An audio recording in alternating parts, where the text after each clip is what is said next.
E aí, pessoal? Tudo bem com vocês? Uma virada improvável no Campeonato Mundial de Fórmula 1 de 1990, que mudava os rumos da temporada para a segunda metade do Campeonato Mundial, o Grande Prêmio da Grã-Bretanha de 1990. Essa é a nossa história de hoje.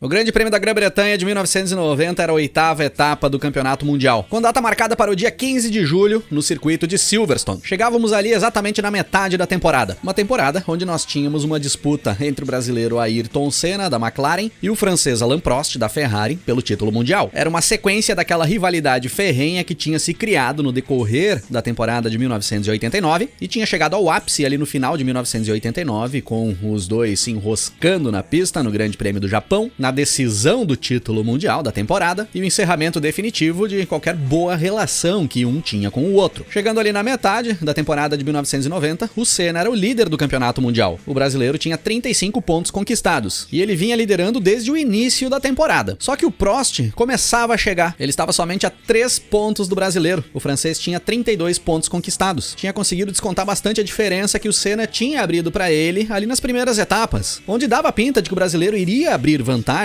e rumaria passos largos para o título mundial. Nas primeiras 5 etapas de 1990, nós tivemos 3 vitórias do Senna contra apenas uma vitória do Prost. Mas, chegando ali na metade da temporada, o Prost já tinha conseguido igualar essas 3 vitórias do Senna, vencendo as 2 últimas corridas antes de Silverstone, o Grande Prêmio do México e o Grande Prêmio da França. Então, naquele momento, ali no Grande Prêmio da Grã-Bretanha, nós tínhamos 3 vitórias para cada lado e 3 pontos separando os dois postulantes ao título. Pensa em disputa acirrada. Mais atrás ali na tabela nós tínhamos o austríaco Gerhard Berger, o companheiro do Senna na McLaren, na terceira posição com 25 pontos conquistados. Depois vinha o brasileiro Nelson Piquet, da Benetton, na 4ª posição, com 16 pontos. E a sensação da temporada na 5ª posição, o francês Jean Alesi, da Tyrrell, com 13 pontos conquistados. E ali naqueles dias que antecediam o Grande Prêmio da Grã-Bretanha de 1990, a pergunta que não calava era: para onde iria Jean Alesi na temporada de 1991? Tava rolando ali uma disputa insana entre o empresário do Jean Alesi, que era o irlandês Ed Jordan, e o empregador do Jean Alesi, o seu Ken Tyrrell. Mas o que preocupava mesmo o francês é que ele tinha assinado um pré-contrato para correr pela Williams a partir de 1991. Só que o seu Frank Williams começava a se esquivar desse compromisso que ele tinha firmado com o Jean Alesi, porque todos sabiam que a prioridade do Frank era levar o brasileiro Ayrton Senna para Williams. O Frank Williams queria o brasileiro pilotando para ele para 1991, com o inglês Nigel Mansell também em mente, caso não rolasse um acordo com o brasileiro. E no meio desse bolo todo, quem acabou meio que virando um mentor do Jean Alesi foi o Ron Dennis, o chefe de equipe da McLaren, o chefe do Senna, porque o Ron Dennis queria o Jean Alesi pilotando na McLaren quando o Senna saísse da equipe. E aí o Ron Dennis aconselhava o Alesi a ficar na Tyrrell, porque quem fornecia os motores para Tyrrell era a Honda, a mesma fornecedora e grande parceira da McLaren. O Alesi ficando amarrado nessa parceria, ficava mais nas mãos do Ron Dennis. Inclusive o Ron Dennis falava pro Alesi que estava participando das conversas com a Honda pro fornecimento de motores para Tyrrell para 1991, prometendo um motor mais competitivo e um carro melhor, um carro que o Alesi pudesse render mais. Só que aí nesses mesmos dias, o Alesi acaba trombando com um tal de Cesare Fiorio, que era simplesmente diretor esportivo da Ferrari. E o Cesare Fiorio entrega pro francês uma carta de intenção. A Ferrari queria contar com o francês para 1991, caso o vínculo com o inglês Nigel Mansell, que era piloto da equipe, companheiro do Alain Prost, viesse a se encerrar. E o Alesi fica bem tentado por essa possibilidade de pilotar pela Ferrari. O Senna vinha numa fase conturbada dentro da McLaren. Dizia abertamente que o motor V10 da Honda mascarava as deficiências do chassi, que segundo o próprio Senna, não recebia atualizações significativas há mais de ano. E o Senna, com aquele jeito dele, meio que sem paciência, já conversava abertamente com outras equipes. Uma delas, claro, a Williams. Mas o Senna chegou a falar também ali naquele momento com Ferrari, com Benetton e até mesmo a Arrows chegou a se aproximar do brasileiro ali naquele momento. Só que o maior empecilho para todas essas equipes era bancar o alto salário do brasileiro, coisa que a Honda fazia na McLaren. E isso dava uma segurança para o Ron Dennis, que confiava muito na permanência do brasileiro para 1991. O Ron Dennis dizia abertamente nas entrevistas, ali mesmo em Silverstone, que o Senna, além de ser um dos melhores pilotos que ele tinha trabalhado, era sem sombra de dúvidas o melhor negociador e que nesse quesito eles se entendiam bem. Já na pista Pista de Silverstone ali no final de semana do Grande Prêmio, Ferrari mostrando força no treino classificatório. Nigel Mansell busca a pole position do Grande Prêmio da Grã-Bretanha de 1990, para delírio da torcida inglesa nas arquibancadas. Só que a Ferrari mostrou força no quali só com o Mansell. O Prost conseguiu alinhar só em quinto. As McLarens também andaram bem. O Senna ficou com a segunda posição e o Berger com a terceira. Mas a McLaren tinha um grave problema de desgaste excessivo de pneus e poderia complicar as coisas para a corrida no domingo. O belga Thierry Boutsen da Williams ficou com a quarta posição no grid, logo à frente do Alain Prost. E o Jean Alesi da Tyrrell ficou em sexto. O Nelson Piquet da Benetton conseguiu alinhar na 11ª posição e o Maurício Gugelmin com a Leyton House em 15º. Roberto Pupo Moreno, que corria pela Eurobrum na época, não passou da pré-classificação. Pro domingo, na corrida, o Senna largava na frente do Prost e parecia que tinha chances de segurar a boa fase do francês. Só que a Ferrari tinha confirmado um bom ritmo já com o Mansell e tinha o problema do desgaste excessivo de pneus do carro da McLaren. Dessa forma é que nós temos a largada para 64 voltas do Grande Prêmio da Grã-Bretanha de 1990. Não para todo mundo. O Gugelmin não conseguiu largar por problemas na bomba de combustível da sua Leyton House. Fim de prova pro brasileiro antes mesmo de começar. Agora sim, vamos pra largada. O Mansell não larga bem e o Senna toma a ponta na corrida logo nos primeiros metros. Assume a liderança da corrida na primeira volta, mas não consegue impor um bom ritmo. Visivelmente, o Mansell andava mais do que o Senna. Fechando a primeira volta, nós tínhamos o Senna, o Mansell, o Berger, o Boutsen, o Prost e o Alesi nas 6 primeiras posições. E nas primeiras voltas, o Senna ia puxando uma fila de carros. Dele, que era o primeiro, até o Prost, que era o quinto colocado, a diferença era de apenas 3 segundos. Nós tínhamos 5 carros em um intervalo de 3 segundos. Quem se deu mal ali logo após a largada, nas primeiras voltas, foi o Piquet, que tinha largado em 11º e caiu para 17ª posição. Ia ter que buscar uma corrida de recuperação brasileiro da Benetton. Na volta 8, o Mansell dá uma investida para cima do Senna para tentar buscar a ultrapassagem, ali na última chicane de Silverstone. Só que o inglês erra a freada e aí o Senna se mantém na frente. Passando da volta 10, o Senna ainda se mantinha na frente, mas era só porque o motor Honda rendia mais do que o Ferrari. Os pneus traseiros da McLaren do Senna já tinham acabado e o carro escorregava demais na pista. Na volta 11 não teve jeito. O inglês ataca o Senna e toma a primeira posição do brasileiro. Ferrari na ponta do Grande Prêmio da Grã-Bretanha. E aí o Senna passa a tomar pressão do Berger, que parecia ter um carro mais inteiro do que o Senna ali naquele momento. Tomando pressão do Berger, na volta 13, o Senna perde o controle do carro na curva Copse, roda e vai pra grama. Por sorte, não bateu, não avariou o carro, conseguiu manter o carro ligado e voltou pra corrida. Mas aí as coisas ficavam bem complicadas pro brasileiro, que tem que ir pros boxes pra dar uma verificada se o carro tava legal e já aproveita e faz a troca de pneus também. E aí o Prost passa pelo Boutsen na pista, sobe pra 3ª posição o francês. E nesse momento, o Nelson Piquet já tava na 8ª posição. Olha o que já tinha evoluído o Piquet com a Benetton. E ia ultrapassando, ganhando posições e evoluindo. O Senna nesse momento era 10º, após fazer o pit stop. Na volta 20 de corrida, o Mansell passa a ter problemas no câmbio da Ferrari. E aí ele começa a tomar pressão do Berger. E do Prost também, que vinha junto. Na volta 22, o Berger passa pelo Mansell e vai pra primeiro. Só que o Berger também passa a sofrer com o carro. Não tinha mais pneus em cima da McLaren. E aí chegando na volta 30, o Mansell retoma a liderança da corrida, mesmo com os problemas no câmbio. E tínhamos ali uma briga muito boa entre 3 carros pela liderança da corrida, Mansell, Berger e Prost. Lógico que o Prost vinha daquele jeito dele, na parte de trás da briga, mais observando os dois ali da frente, que se atacavam, do que fazendo manobras de ataque pra cima deles. Enquanto isso, Nelson Piquet continuava ganhando posições. Já era 6º colocado Piquet, entrava na zona de pontos. Na volta 31, o Prost passa pelo Berger e sobe pra 2ª posição, deixando as 2 Ferraris na ponta da corrida em Silverstone. E o Prost começa a tirar a diferença pro Mansell. Na volta 40, o Senna tinha conseguido evoluir até a 7ª posição. Já tentava chegar na zona de pontos do brasileiro. Na volta 43, no meio de um bolo de retardatários, o Prost dá o bote, faz a ultrapassagem em cima do Mansell e assume a liderança da corrida. Prost líder do Grande Prêmio da Grã-Bretanha de 1990 e começa a abrir diferença em relação ao Mansell. O Prost era o que rendia melhor na pista. Na volta 49, o Senna entra no top 6, busca a 6ª posição e estava ali naquele momento 15 segundos atrás do Nelson Piquet, que era 5º. Na volta 55, o Piquet roda na pista, mas consegue manter o carro ligado, voltar e se manter na corrida. Só que aquela vantagem que ele tinha em relação ao Senna sumiu. Agora o Senna estava colado nele. Na volta 56, a caixa de câmbio da Ferrari do Mansell vai pro espaço de vez. E aí o inglês abandona o Grande Prêmio da Grã-Bretanha de 90, pra tristeza dos torcedores ingleses ali em Silverstone. Inclusive o Mansell desce do carro, tira as luvas e joga pra torcida, como forma de agradecimento. Logo em seguida, o Senna ataca o Piquet. Os dois chegam a bater roda nessa briga por posição, onde o Senna leva melhor, deixando o brasileiro da Benetton pra trás. Senna, 4º colocado na corrida. E aí na volta 61, o Berger abandona a prova com problemas no acelerador da McLaren. E aí o Senna subia pra 3ª posição, com o Piquet em 4º. Só que o Piquet começa a ter problemas no motor da Benetton, perde muito rendimento na pista e começa a ficar para trás ali nas voltas finais. E é dessa forma que nós fechamos as 64 voltas do Grande Prêmio da Grã-Bretanha de 1990, com o francês Alain Prost da Ferrari cruzando a linha de chegada na primeira posição. Thierry Boutsen com a Williams cruza em segundo e o brasileiro Ayrton Senna da McLaren fecha o pódio em terceiro. O Piquet ainda conseguiu cruzar a linha de chegada com a Benetton toda problemática na quinta posição. Com esse resultado, o Prost buscando ali a terceira vitória consecutiva, agora o francês era líder do campeonato mundial. Ele virava o jogo pra cima do Senna. Era 41 pontos do Prost contra 39 pontos do Senna. O Prost agora tinha 4 vitórias conquistadas contra 3 vitórias do brasileiro. Era uma virada inesperada no campeonato. Ninguém imaginava, após as 5 primeiras etapas, que isso fosse acontecer ali bem na metade da temporada. O francês ia se posicionando para buscar o que seria o seu 4º título mundial na Fórmula 1 e seria o cara que traria de volta os dias de glória da Ferrari na Fórmula 1. O Senna, após a corrida, nem reclamou do resultado. Pelo contrário, em entrevista ainda ali dentro do autódromo de Silverstone, o Senna disse que naquele final de semana ele apenas correu pelos pontos. E pelas circunstâncias, 4 pontos conquistados tinha ficado de bom tamanho. Ele e o carro não mereciam mais do que 2. Só que o Senna sabia que precisava de uma reação rápida, principalmente após as 3 vitórias em sequência do francês. E as coisas iam estar quentes na pista de Hockenheim, para daí a 2 semanas, no dia 29 de julho, o Grande Prêmio da Alemanha de 1990. Mas